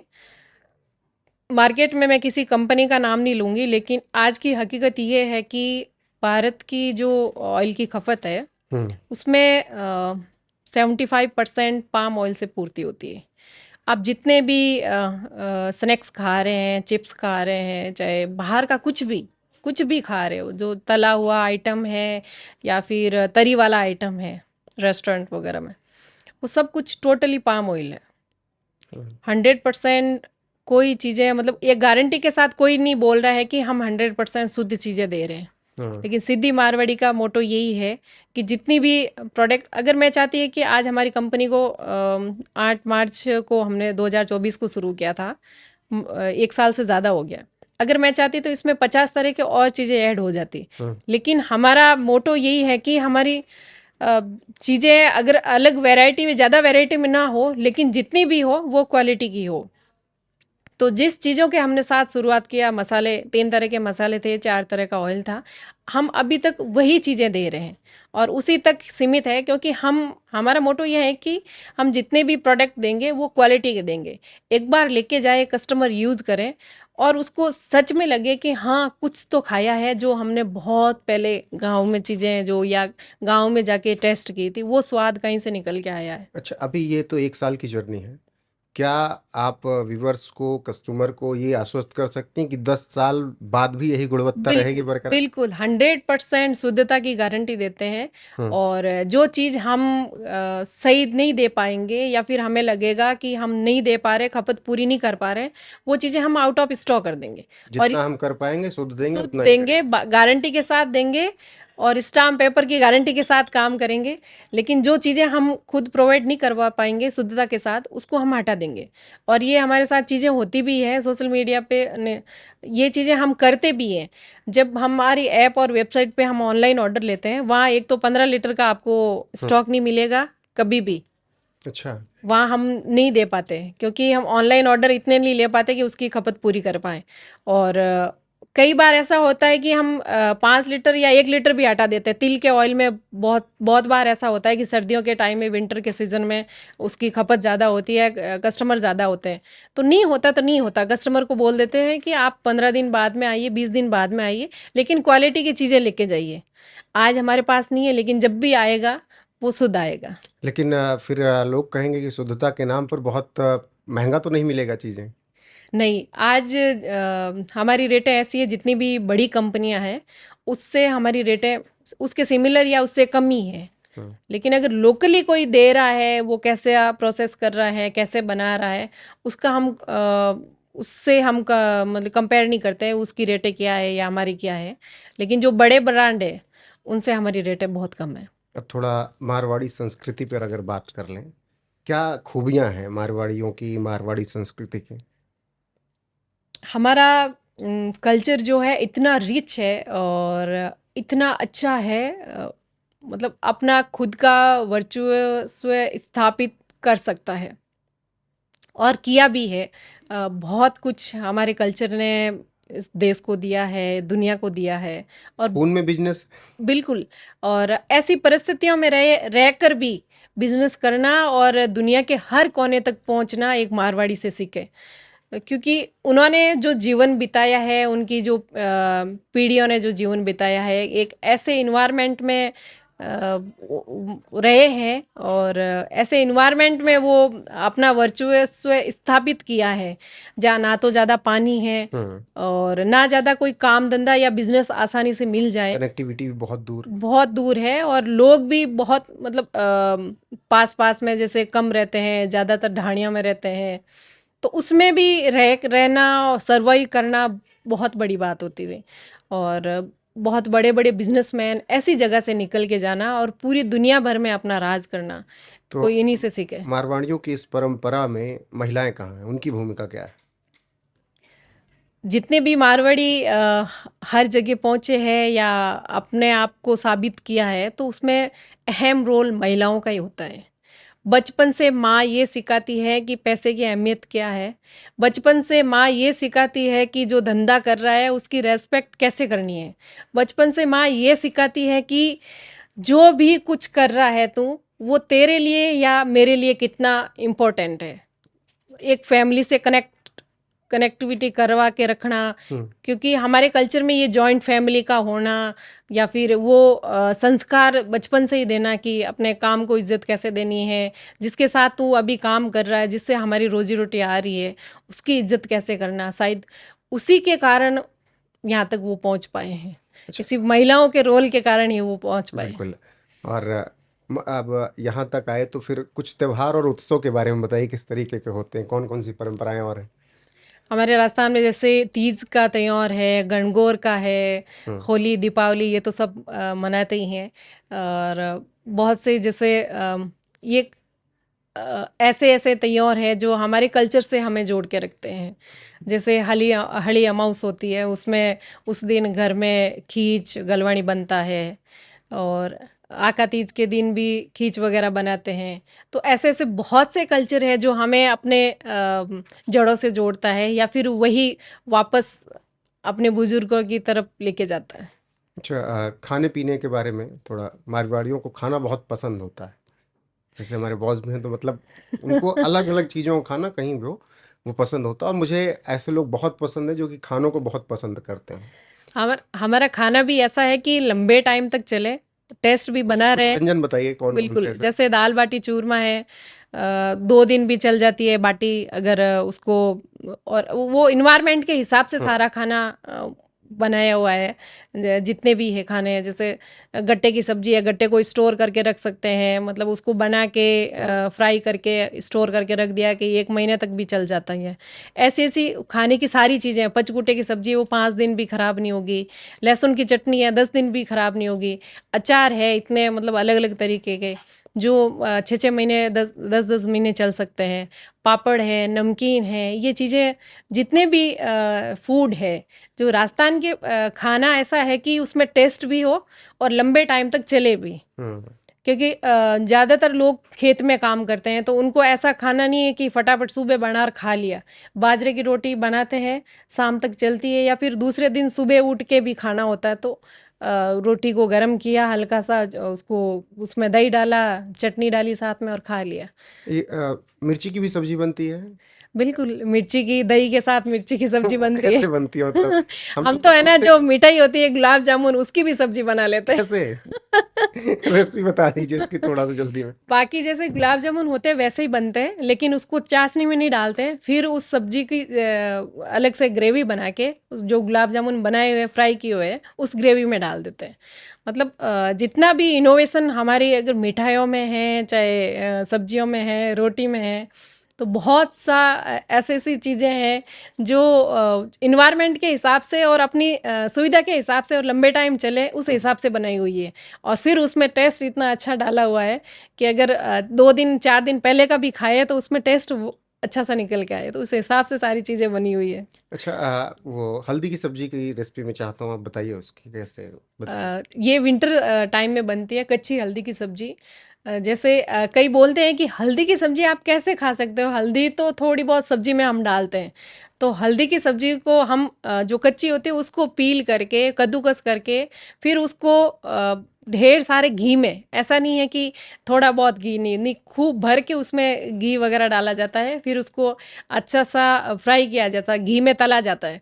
घी में तलने के बाद फिर उसमें काजू किशमिश, टमाटर की ग्रेवी और खूब सारी जितनी भी सब्जियां होती है वो सब्जियां डाल के, और वो वापस जो तली हुई फ्राई की हुई हल्दी उसमें डाल के, दही वगैरह ड्राई फ्रूट वगैरह सब कुछ डाल के, और एकदम मतलब जब आप खाओगे ना हल्दी की सब्जी, तो शायद दूसरी सब्जियों का स्वाद भूल जाओगे, इतनी अच्छी और फिर वो खाना भी ऐसा है कि टेस्ट हो, लेकिन उसके साथ साथ हेल्थ से जुड़ा हुआ हो। हम्म, हल्दी की सब्जी अगर खाते हैं तो जैसे जॉइंट हो गए, घुटने के दर्द हो गए, ये भी कम होते हैं। और एक इम्यूनिटी सिस्टम भी बूस्ट होता है उसमें। हल्दी की सब्जी, हल्दी में खुद में होता है कि हल्दी अगर डेली खाए पिए तो उससे इम्यूनिटी सिस्टम सही रहता है, रोग प्रतिरोधक क्षमता बढ़ती है। तो उस हिसाब से भी खाया जाता है। हम लोग आएंगे सिद्धि मारवाड़ी के बिल्कुल। आउटलेट पे, फैक्ट्री पे, तो जरूर बिल्कुल, आप उम्मीद करेंगे हल्दी कि हम की लोग सब्जी खाएं। और बाजरे की रोटी ज़रूर बनाएँगे। अच्छा, अभी आपने एक वो चटनी का जिक्र किया कि आप मुंबई में भी थी, मास्टर शेफ में भी थी, तब भी कहती थी कि वो रोटी और चटनी ले। वो कौन सी चटनी हुआ करती थी? वो लहसुन की चटनी, जैसे लहसुन और जो साबुत मिर्च होती है हम्म, उसका पेस्ट बना के फिर उसको अगर ज़्यादा लंबे टाइम तक चलाना है तो उसमें हम ऑयल में तड़का वगैरह लगा के अच्छे से भून के स्टोर कर सकते हैं।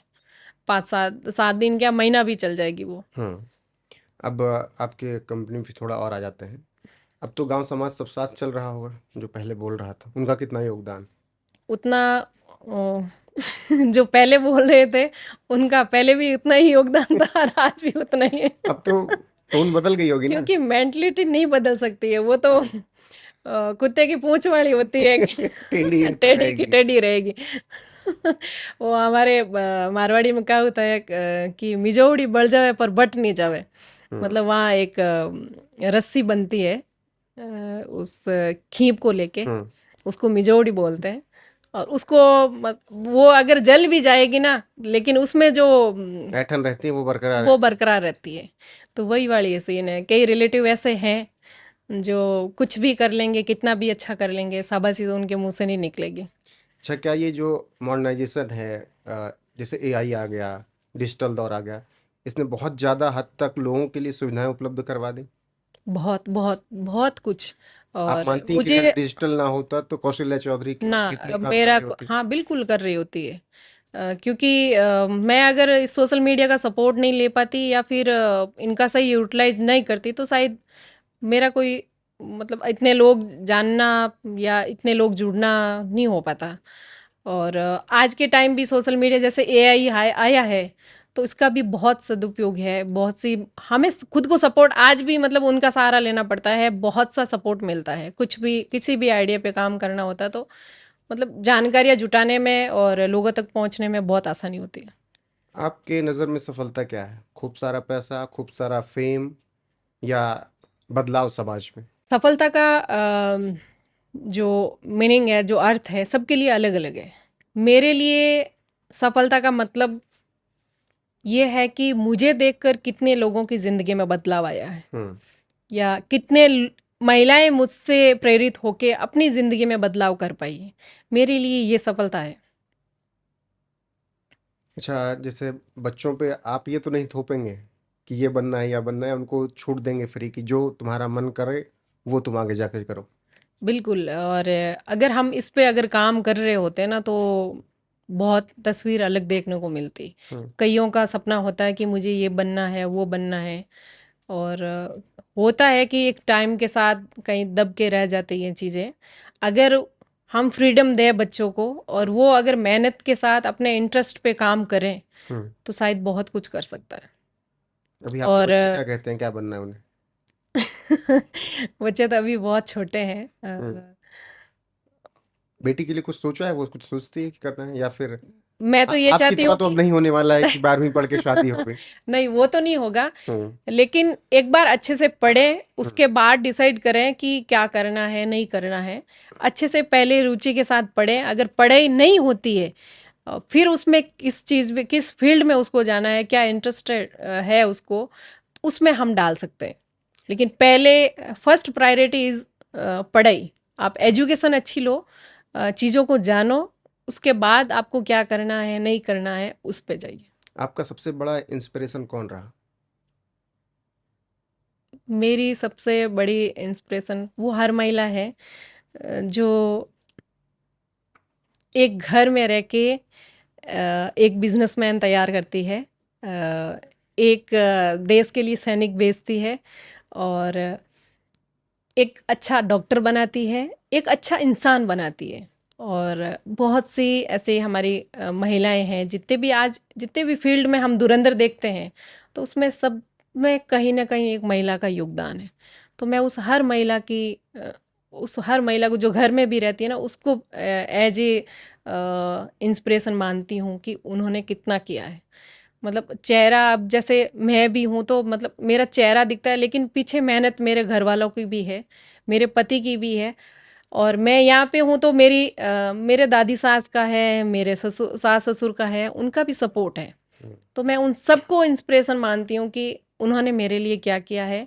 या फिर वो जितनी महिलाएं हैं, आज इतनी सैनिकों की विधवाएं महिलाएं हैं, वो फिर से एक जवान तैयार करती हैं सरहद पे जाने के लिए। तो मैं उनको सैल्यूट करती हूँ। बिल्कुल। कितना जज्बा है उसमें। आज जब रिश्तों की डोर बहुत कमज़ोर हो गई है, हर दिन हमें दोनों तरफ से ये सुनने को मिलता है, कभी किसने तीसरे के लिए किसी को मार दिया, किसने किसी को मार दिया। उस दौर में तटस्थ रहना, अपने पति पत्नी एक दूसरे की तरफ लॉयल रहना कठिन हो गया, आपको लगता है? अगर खुद की जिम्मेदारियां अगर अच्छे से समझ में आ जाए ना, तो वो रिश्ता शायद कभी नहीं टूटता है, या फिर इस हद तक नहीं पहुंच पाती है। और कई बार घर से अगर संस्कार अच्छे दिए जाए, तो शायद ये समाज में हमें चीज़ें सुनने को नहीं मिलेगी। आज जो ये हो रहा है, एक बिल्कुल, आज आज के टाइम में जितने भी हो रहे हैं, इसका मर्डर हो गया, इसने यहाँ मार दिया, वो कर दिया, मुझे लगता है कि कहीं ना कहीं जैसे रिलेशन हो गया, किसी के साथ रिश्ता जोड़ना हो गया, अगर ये चीज़ें माँ बाप तय करें तो शायद ये घटनाएं कम हो सकती है। क्योंकि माँ बाप भी ये नहीं चाहते हैं कि मेरे बेटे की या बेटी की ज़िंदगी बर्बाद हो, या कहीं गलत आदमी के साथ रिश्ता जुड़ा हो। अगर वो शायद और उनकी जो समझ है, उन्होंने जो दुनिया देखी, उतनी हम नहीं देख पाते हैं। हमें वो पता नहीं है कि दुनिया का चेहरा कैसा है और कौन सा पर्सन सही है हमारे लिए। शायद माँ बाप ये चीज़ें तय करें, वो रिश्ता तय करें, और वहाँ जिसके साथ जोड़ा जाए, उनके साथ अगर हम मिलकर ज़िंदगी पूरी करते हैं, तो शायद ऐसी घटनाएं सुनने को नहीं आती। कभी हम ऐसा मैं मेरा बताती हूँ, मैं सपने में क्या, मतलब मैं सोच भी नहीं पाती हूँ। जो घटनाएं देखती हूँ उसमें यकीन भी नहीं कर पाती हूँ कि कैसे एक पति को मार देते हैं, कैसे मार सकते हैं। मतलब कितने रिश्ते तार तार होते जा रहे हैं, आज हर दिन हम सुनने को मिलता है। तो ये शायद चीज़ें एक घर से संस्कार ना देना, और घर वालों के अगेंस्ट जाके जो लव मैरिज की चीज़ें बढ़ रही है। और मैं बोलती भी हूँ, और कईयों को बुरा भी लगता है कि सबकी अपनी अपनी आज़ादी है, किसी के ऊपर हम क्यों थोप सकते हैं कि, और सबको अपनी जीवन किसके साथ बिताना है वो लड़की ही डिसाइड करेगी। मतलब लड़की के ऊपर क्यों थोपा जाए कि आपको इसी के साथ रहना है। लेकिन मुझे लगता है कि जो हमारा पुराना कल्चर है, जैसे हमारे रीति रिवाज है, जैसे माँ बाप के द्वारा सगाई करना या फिर उनके साथ रिश्ता तय करना, जिनके साथ हमारी पूरी ज़िंदगी बितानी है, तो अगर इन चीज़ों को हम लेके चलें तो शायद ये घटनाएं कम भी हो सकती है। और एक हिम्मत नहीं कर पाती है लड़की की, जिन्होंने माँ बाप के साथ रिश्ता जोड़ा है, उसका मर्डर ही कर दें। अब जैसे महिला सशक्तिकरण की बात होती है, तो आपके नज़र में महिला सशक्तिकरण क्या है? पुरुषों को नीचा दिखाना? नहीं, सबको साथ लेके चलना, और अपने आप को प्रूव करना कि जितना पुरुष काम कर सकता है उतना महिला भी कर सकती है। दब के ना रहना कि मैं महिला हूँ तो मैं घर तक ही सीमित हूँ, या फिर मुझ में वो क्वालिटी नहीं है, या फिर वो हिम्मत नहीं है कि एक जो पुरुष कर पाता है वो मैं कैसे कर पाऊंगी। तो अपने आप को उन तक सिमिलर लेके आना, और महिला को अपने आप को प्रूव करना कि मैं घर तक सीमित नहीं हूँ, मैं बहुत कुछ कर सकती हूँ। जो जितनी जिम्मेदारियाँ अगर ये पुरुष को दी जा रही है, अगर उसको वो जिम्मेदारियाँ मुझे दी जाए तो मैं उससे भी अच्छे से निभा सकती हूँ। और ये महिलाओं में है भी, अगर महिलाओं को 2 काम साथ में दिए जाए तो वो अच्छे से कर पाती है। क्यों, मैं मेरा खुद का बता रही हूँ मैं ऑफिस में कुछ काम कर रही हूँ तो मुझे पता होता है कि बच्चा है पास में, अगर खेल रहा है तो वो क्या कर रहा है। अगर पुरुष को ये 2 काम साथ में सौंप दिया जाए तो शायद वो ना तो खुद का कर पाएगा, ना बच्चे को अच्छे से रख पाएगा। इसीलिए अब आखिर में कुछ सवाल, और ये सबसे पहले कि आपकी जो जब से मैंने आप दोनों को देखा, मुझे एक ऐसी तस्वीर दिखी जो कि इस भारत की समाज की तस्वीर है, और बहुत खुशी देने वाली कि इस दौर में भी एक ऐसा कपल है जो कि एक दूसरे के साथ चल रहा है। एक दूसरे के आगे बढ़ने पर वो ये नहीं हो रहा है कि अपने को कमतर नहीं आंक रहा है कि मेरी वाइफ बहुत आगे चली गई तो पति अपने को कमतर आंक रहा है, वो उसमें अपनी सफलता देख रहा है। लेकिन फिर भी पति पत्नी किन बातों पे लड़ाई होती है आप लोगों की? लड़ाई तो मतलब जब रिश्ता होता है तो लड़ाई हर जगह हो जाती है। कोई ऐसा कोई नहीं, हंसी मतलब मजाक, मैं ये नहीं कह रहा हूँ कि 10 दिन बात नहीं हो रही, बस नहीं, सुबह हम लड़ाई तो की हम तो जैसे पॉडकास्ट के लिए जो अभी आए थे सफर करके, उसमें भी हो रही थे हमारी नाक झोंक तो उसमें भी हो रहा था कि स्टाफ ये काम कर रहा है, उसको ये सौंपना है, वो सौंपना है, मतलब लड़ाई झगड़े कहाँ नहीं होते, सब जगह होते हैं। लेकिन एक छोटी मोटी लड़ाई के चक्कर में पूरा रिश्ता या पूरी जिंदगी तो बर्बाद नहीं हो सकती। एट तो द वो एंड सब कुछ खुश हो जाना है। सब कुछ हर मतलब लड़ाई हर 15 मिनट में होती है, हर 5 मिनट बाद वो मेल मिलाप हो जाता है। यही असली प्यार है। हाँ, बस वो ऐसा नहीं है कि उस लड़ाई को लेके मतलब महीनों दूर चले जाएं या फिर बात ही ना करें, वो तो कभी हुआ ही नहीं। सीधी मारवाड़ी ने फ्यूचर में आगे क्या कुछ सोच रखा है अब? अभी हमारा टारगेट है इंडिया में 100 आउटलेट खोलने का, और हम आउट ऑफ इंडिया भी जा रहे हैं, वहाँ भी हमारे आउटलेट खोल रहे हैं। और मैं मेरा बिजनेस कर रही हूँ, अच्छी बात है, सब कुछ अच्छा है, लेकिन अभी हम महिलाओं के लिए बहुत सी चीज़ें लेके आ रहे हैं कि जैसे मैं अपना काम कर पाई हूँ, यहाँ तक पहुँच पाई हूँ, और घर में रह के सब कुछ कर पाई हूँ।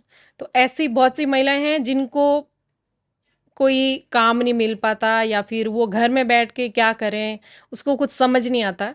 तो उनके लिए मैं बहुत अच्छा प्रोजेक्ट हम लॉन्च कर रहे हैं, जिसमें बहुत सी महिलाएं जुड़ेगी, अपना बिजनेस, अपना काम घर से करेगी, और डायरेक्ट दुनिया से कनेक्ट करेगी। बिल्कुल, तो मतलब उस पे कि भी काम कर रहे हैं। सीधी मारवाड़ी महिलाओं को आगे बढ़ाएगी और मैं बड़ी होगी आगे चल के कंपनी। और क्या मैं ये जान सकता हूँ कि उस कंपनी में महिलाओं की प्राथमिकता थोड़ा ज़्यादा होगी?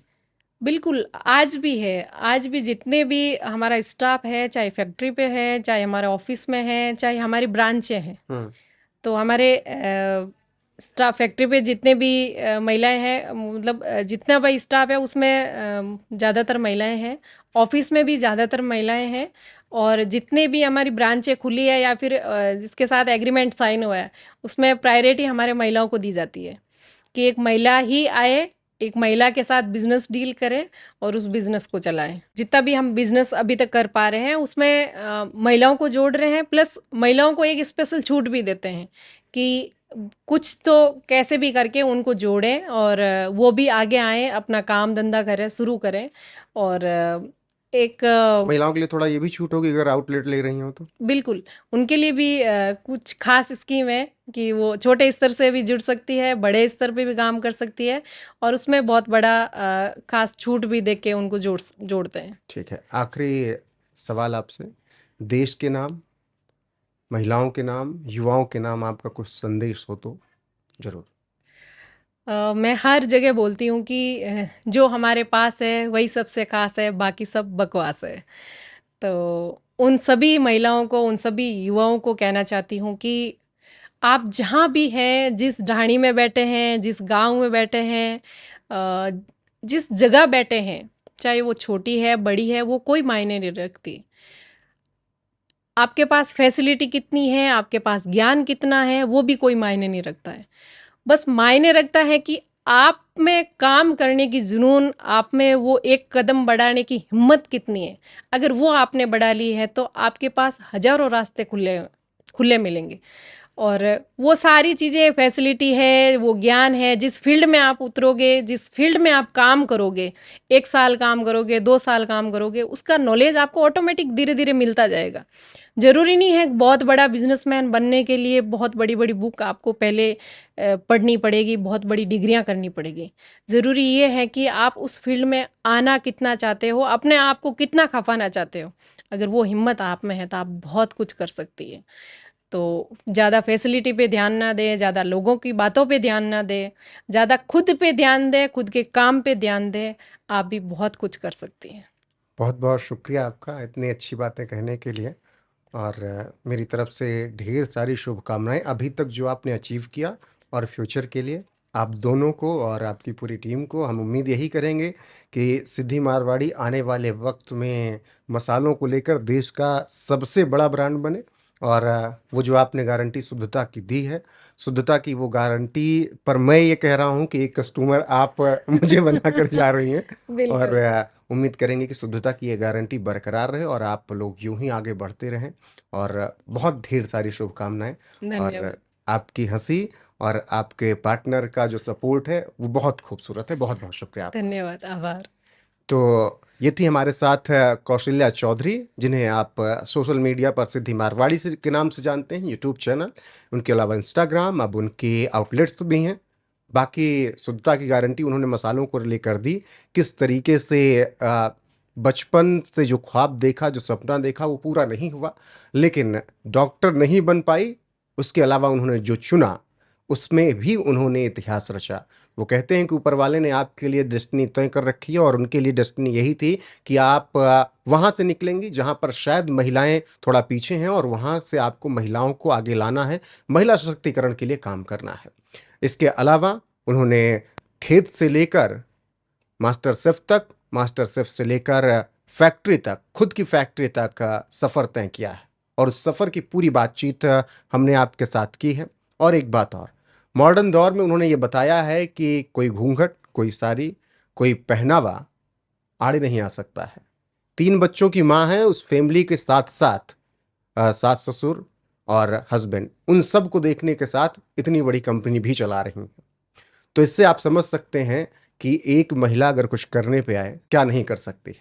बाकी ये बातचीत आपको कैसी लगी देखने के बाद, कमेंट में जाइएगा, कमेंट सेक्शन में ज़रूर अपनी राय दीजिएगा। वीडियो को शेयर कीजिएगा, लाइक कीजिएगा, चैनल को सब्सक्राइब करना ना भूलिएगा। और हाँ, सिद्धि मारवाड़ी पर जाकर आप उनके प्रोडक्ट्स ले सकते हैं, शुद्धता की गारंटी उन्होंने दी है। बाकी बने रहिए हमारे साथ, किसी और दिन किसी और शख्सियत से यहीं पर मुलाकात करवाऊंगी। तब तक के लिए नमस्कार।